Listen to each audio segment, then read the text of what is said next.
All right, I'll go through the builds as I promised yesterday on stream.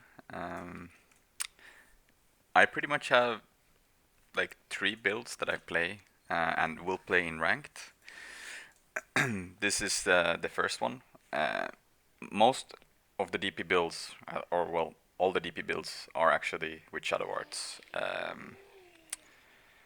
So this is one version, which is probably the best one versus heavy Condi comp. So if you see that the enemy team is playing very heavy Condi, this is probably the best one you should play because Condi removal and stealth, and if you manage to dodge something, you get Condi removal. And then Sigil and Amulets and Rune, pretty pretty straightforward. The only difference I would do if I play versus a like a tanker comp with, and if you feel like Condi Cleanse on Stealth is enough, then I would go Divinity Rune and Berserker Amulet. And then we would pick Marauder's Resilience so we get some HP. This is probably the two most common DP builds that I would run.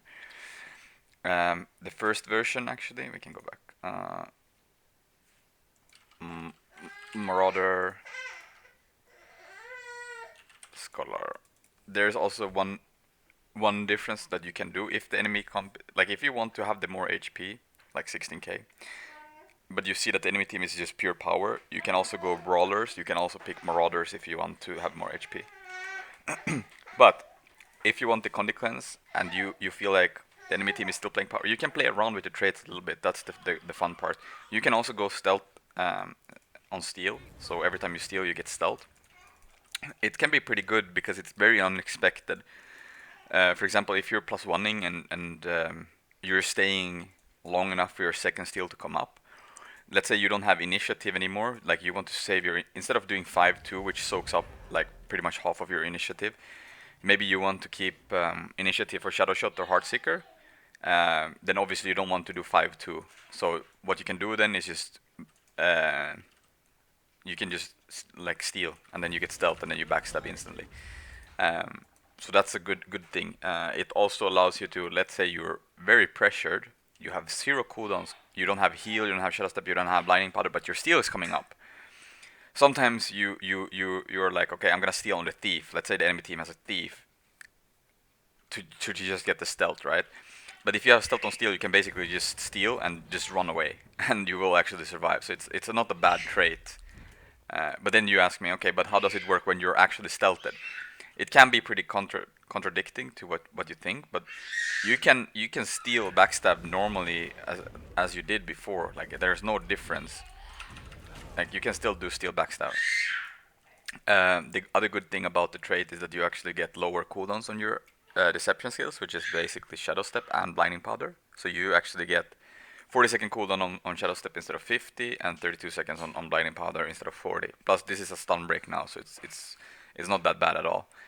But yeah, those are pretty much the DP builds that I'm gonna play this season. I'm not gonna change anything else. You might ask, okay, when do you go Zerk or Divinity? When do you, as I said, like if you feel like you're dying a lot and you want more HP, then just go Scholar and Marauder. The damage difference is very minor. You can also run different runes. You can run Eagle Rune instead of Scholar if you don't like Scholar.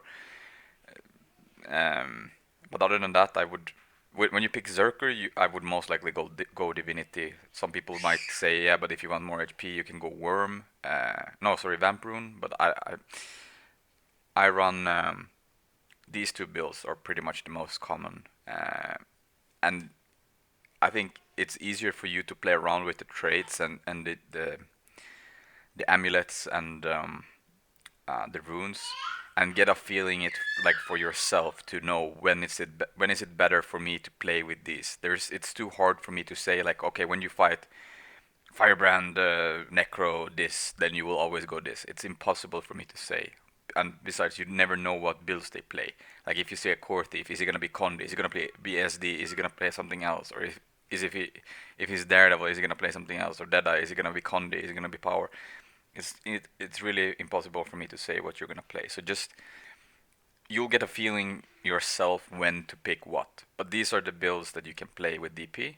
Then we obviously have, if you're interested in playing a sword build, the only really good sword build I would say is actually Daredevil SD, and this is pretty much the traits you would go, and you would just run the normal utilities as you did before.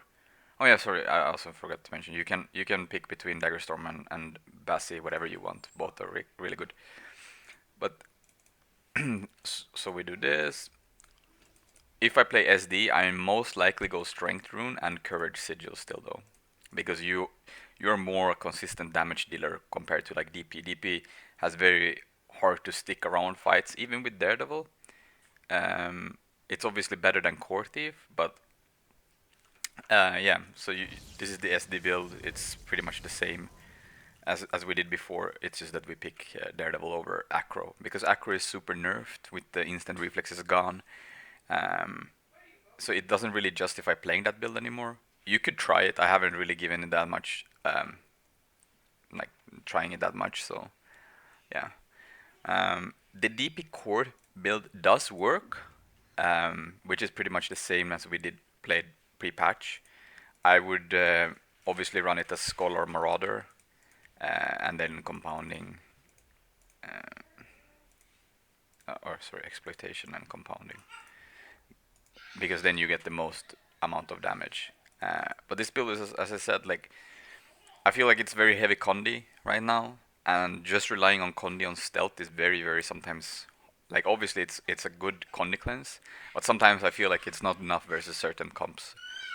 That's why I like Daredevil safety with both Condi cleanse on dodge and Shadow's Embrace. But yeah, so the DP build core still works fine. Why I don't play this over Daredevil is because this build was entirely designed to one-shot people, right? And we never we cannot one-shot people because of the nerfs, right? We don't even take like 60% HP with this. Even if we go this build, which is supposed to be the highest amount of burst damage with Court Thief, we still don't even remotely kill anyone with the spike. And then the follow-up is much poorly compared to DP Daredevil. Like DP Daredevil has at least possibility to do decent follow-ups because of dash. Like you can actually chase people down. DP core is much harder to chase people down with, and because you also blow a lot of initiative by stealthing up with smokescreen, that means that you have less initiative since they, as I mentioned, they increased the initiative on Shadow Shot, which is our chase potential from 4 initiative to 5, which it is pretty big deal when you're actually chasing someone. You can't just spam it, like you're gonna get out of initiative much faster than before. So yeah, like try to preserve some initiative when you +1 because it's much more important now than before. Yeah, those are the builds. If you have any questions, feel free to ask.